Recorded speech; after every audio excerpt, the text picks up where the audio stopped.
क्या हर सत्संगी को पुराने ब्यास डेरे के बारे में जानना चाहिए? जब भी हम आध्यात्मिक मार्ग की बात करते हैं तो हमारे मन में केवल वर्तमान ही नहीं बल्कि अतीत भी जाग उठता है, खासकर जब बात राधा स्वामी मत और ब्यास डेरे की होती है। तो कई लोगों के मन में यह सवाल जरूर आता है कि क्या पुराने ब्यास डेरे के बारे में जानना जरूरी है? क्या यह केवल इतिहास है या इसके पीछे कोई गहरी आध्यात्मिक समझ छिपी हुई है? आज हम इसी विषय को दिल से समझने की कोशिश करेंगे, एक सहज, सरल और अनुभव भरी बातचीत की तरह। देखिए, हर आध्यात्मिक परंपरा की एक जड़ होती है, एक शुरुआत होती है। जैसे एक पेड़ जितना बड़ा और मजबूत होता है, उसकी जड़ें उतनी ही गहरी होती हैं। उसी तरह राधा स्वामी मत का जो आज विस्तार हम देखते हैं, उसकी भी एक शुरुआत रही है। एक ऐसा समय जब सब कुछ बहुत साधारण था, बहुत सादगी भरा था। पुराने ब्यास डेरे का नाम सुनते ही बहुत से लोगों के मन में एक अलग ही भावना जागती है, एक शांति, एक अपनापन और एक गहराई। अब सवाल यह उठता है कि क्या हर सत्संगी को इसके बारे में जानना चाहिए? इसका जवाब सीधा हाँ या नहीं में देना शायद सही नहीं होगा, क्योंकि यह हर व्यक्ति की समझ, उसकी रुचि और उसकी आध्यात्मिक स्थिति पर निर्भर करता है। लेकिन अगर हम इसे गहराई से देखें तो पुराने डेरे के बारे में जानना केवल जानकारी प्राप्त करना नहीं है, बल्कि यह उस भावना को समझना है जिससे यह मार्ग शुरू हुआ था। पुराने समय में जब ब्यास डेरा अपनी प्रारंभिक अवस्था में था, तब वहाँ का माहौल बहुत ही सरल और सादा था। न कोई दिखावा, न कोई बाहरी आडंबर, बस एक सच्ची लगन, एक सच्चा प्रेम और गुरु के प्रति अटूट विश्वास। लोग दूर दूर से आते थे, केवल इस आशा के साथ कि उन्हें सच्चे मार्ग का ज्ञान मिलेगा। उनके पास सुविधाएं कम थी, लेकिन श्रद्धा बहुत गहरी थी। आज के समय में हम बहुत सारी सुविधाओं के बीच रहते हैं। सत्संग सुनने के लिए बड़े बड़े पंडाल हैं, व्यवस्थाएं हैं, टेक्नोलॉजी है, यह सब अच्छा है। लेकिन कभी कभी इन सब के बीच हम उस मूल भावना को भूल जाते हैं जो इस मार्ग की असली ताकत है। पुराने ब्यास डेरे के बारे में जानना हमें उसी मूल भावना की याद दिलाता है। जब हम पुराने डेरे की बातें सुनते हैं तो हमें यह एहसास होता है कि आध्यात्मिकता किसी स्थान या व्यवस्था पर निर्भर नहीं करती, यह तो हमारे भीतर की अवस्था पर निर्भर करती है। उस समय के लोग शायद आज जितनी सुविधाओं में नहीं थे, लेकिन उनकी लगन, उनका समर्पण और उनका विश्वास बहुत मजबूत था। यहाँ एक और महत्वपूर्ण बात समझने की है, क्या केवल पुराने डेरे के बारे में जान लेने से हम आध्यात्मिक रूप से आगे बढ़ जाएंगे?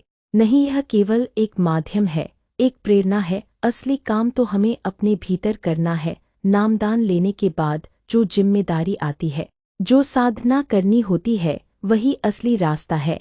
कई बार लोग अतीत में इतने खो जाते हैं कि वर्तमान को भूल जाते हैं।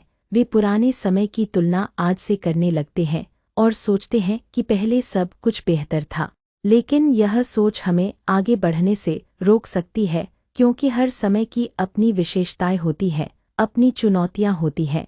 पुराने ब्यास डेरे के बारे में जानना अच्छा है, लेकिन उसमें उलझ जाना सही नहीं है। हमें उससे प्रेरणा लेनी चाहिए, लेकिन अपना ध्यान वर्तमान पर रखना चाहिए, क्योंकि आध्यात्मिक यात्रा हमेशा अभी में होती है, न कि अतीत में।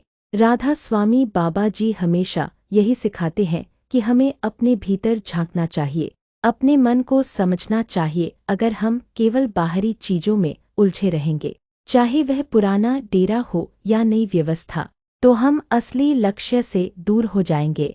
एक सच्चा सत्संगी वही है जो गुरु की बातों को अपने जीवन में उतारता है, जो सिमरन करता है, भजन करता है, सेवा करता है और अपने जीवन को सुधारने की कोशिश करता है। उसके लिए यह ज्यादा महत्वपूर्ण है कि वह अपने भीतर कितना बदलाव ला रहा है, न कि वह कितनी जानकारी इकट्ठा कर रहा है। लेकिन फिर भी पुराने डेरे के बारे में जानना हमें एक गहरी समझ देता है। यह हमें यह एहसास कराता है कि यह मार्ग केवल आज का नहीं है, बल्कि यह एक लंबी परंपरा का हिस्सा है। यह हमें उस विरासत से जोड़ता है जिससे यह सब शुरू हुआ। जब हम उस सादगी, उस प्रेम और उस समर्पण के बारे में सुनते हैं तो हमारे भीतर भी वैसी ही भावना जागने लगती है। हमें लगता है कि अगर वे लोग इतने कम साधनों में इतना कुछ कर सकते थे तो हम आज इतनी सुविधाओं के बावजूद क्यों पीछे रह जाएं। यह सोच हमें प्रेरित करती है, हमें आगे बढ़ने के लिए उत्साहित करती है और यही इस ज्ञान का असली उद्देश्य है। धीरे धीरे जब हम इस विषय को समझते हैं तो हमें यह भी महसूस होता है कि असली डेरा कोई स्थान नहीं है, असली डेरा तो हमारे भीतर है। जब हमारा मन शांत होता है, जब हम सिमरन में डूब जाते हैं, जब हम अपने भीतर की आवाज को सुनते हैं, तब हम उस असली डेरे से जुड़ते हैं। बाहर का डेरा हमें रास्ता दिखाता है, लेकिन अंदर का डेरा हमें मंजिल तक पहुंचाता है। इसलिए अगर आप पुराने ब्यास डेरे के बारे में जानना चाहते हैं तो जरूर जानिए, लेकिन इसे केवल एक कहानी या इतिहास की तरह मत देखिए, इसे एक प्रेरणा की तरह देखिए, एक सीख की तरह देखिए और सबसे जरूरी इसे अपने जीवन में उतारने की कोशिश कीजिए, क्योंकि अंत में मायने यह नहीं रखता कि आपने कितना सुना या कितना पढ़ा, बल्कि यह मायने रखता है कि आपने अपने जीवन में कितना बदला। अगर आपके भीतर सच्ची लगन है, अगर आप इस मार्ग को दिल से अपनाना चाहते हैं तो हर छोटी छोटी बात भी आपके लिए एक बड़ी सीख बन सकती है। और अगर आप केवल जिज्ञासा के लिए जानना चाहते हैं तो शायद यह केवल एक जानकारी बनकर रह जाएगी। तो खुद से यह सवाल जरूर पूछिए, मैं क्यों जानना चाहती हूँ? क्या मैं इससे कुछ सीखना चाहती हूँ या सिर्फ जानना चाहती हूँ? यही सवाल आपको सही दिशा दिखाएगा। जब हम इस विषय को और गहराई से महसूस करते हैं तो एक बहुत ही सूक्ष्म लेकिन महत्वपूर्ण बात सामने आती है।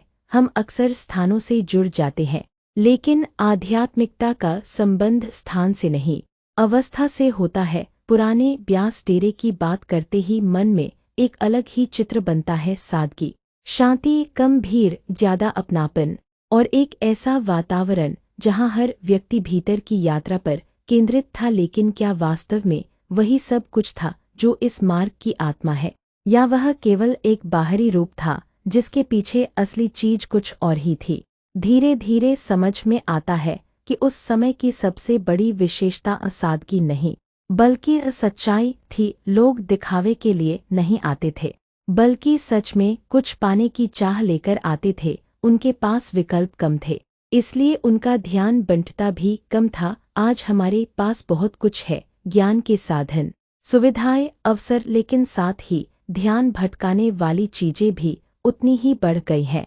यहीं पर पुराने डेरे की बात हमारे लिए एक आईना बन जाती है। वह हमें यह दिखाता है कि असली प्रगति बाहर की नहीं, भीतर की होती है। अगर आज हमारे पास बेहतर व्यवस्था है तो उसका सही उपयोग तभी है जब हम अपने भीतर की स्थिति को भी उतना ही मजबूत बनाएं।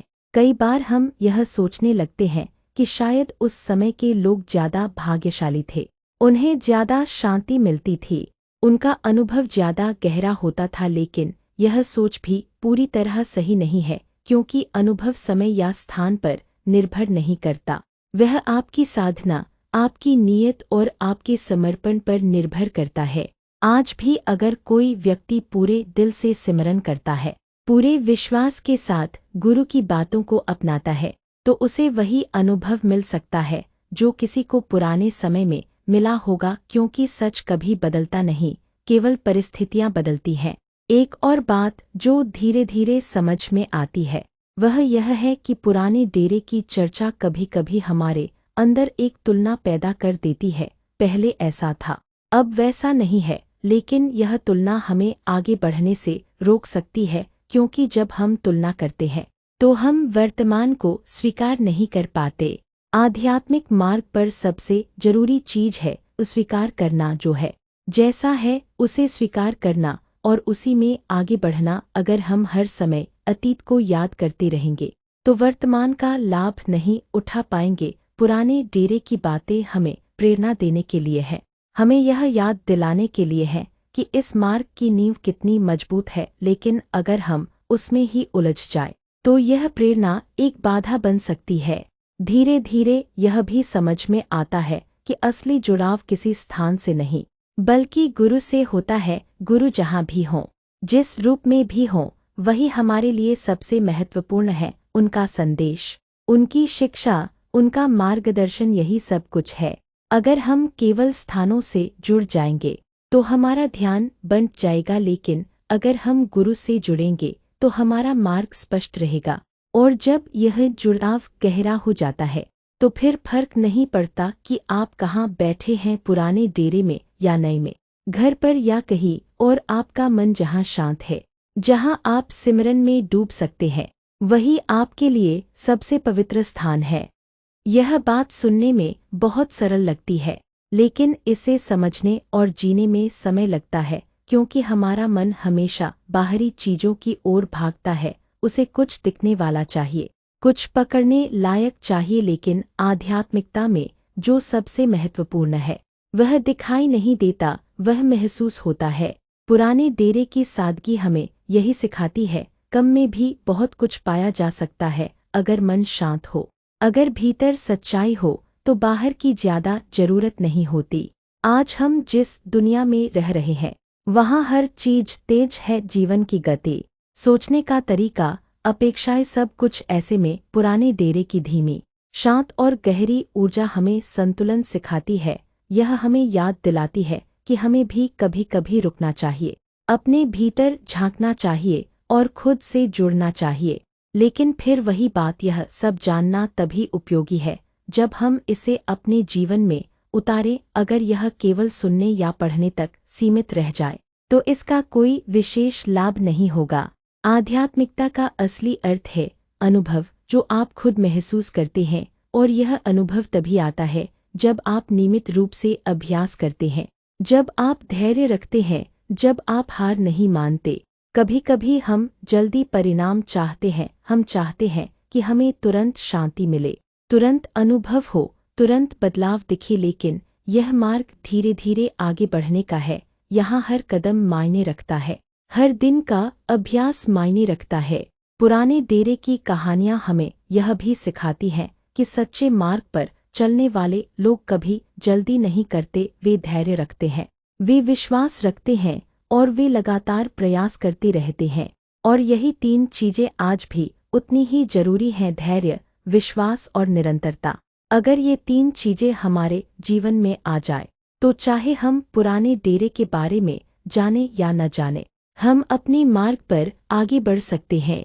लेकिन अगर ये तीन चीजें नहीं हैं तो चाहे हम कितनी भी जानकारी इकट्ठा कर लें, हम वहीं के वहीं रह जाएंगे। तो अंत में बात फिर वहीं आकर ठहरती है, क्या जानना जरूरी है या क्या जीना जरूरी है? शायद जवाब यही है, जानना भी जरूरी है, लेकिन उससे कहीं ज्यादा जरूरी है उसे जीना। अगर पुराने डेरे के बारे में जानकर आपके भीतर कुछ जागता है, कोई प्रेरणा मिलती है, कोई बदलाव आता है, तो यह बहुत अच्छी बात है। लेकिन अगर यह केवल एक जिज्ञासा बनकर रह जाए तो इसका कोई खास अर्थ नहीं है। इसलिए हर सत्संगी को यह खुद तय करना होगा कि वह इस जानकारी का क्या करता है। क्या वह इसे अपने जीवन में उतारता है या इसे केवल एक कहानी की तरह सुनकर आगे बढ़ जाता है? और यही चुनाव हमारी आध्यात्मिक यात्रा को तय करता है। अगर आपको यह विचार दिल को छू गए हों, अगर आपको लगा हो कि यह आपके भीतर कुछ जगा रहे हैं, तो कमेंट में जरूर लिखें राधा स्वामी बाबा जी। और ऐसी ही गहरी और सच्ची बातें सुनने के लिए वीडियो को लाइक करें, शेयर करें और चैनल को सब्सक्राइब करना बिल्कुल न भूलें। राधा स्वामी बाबा जी।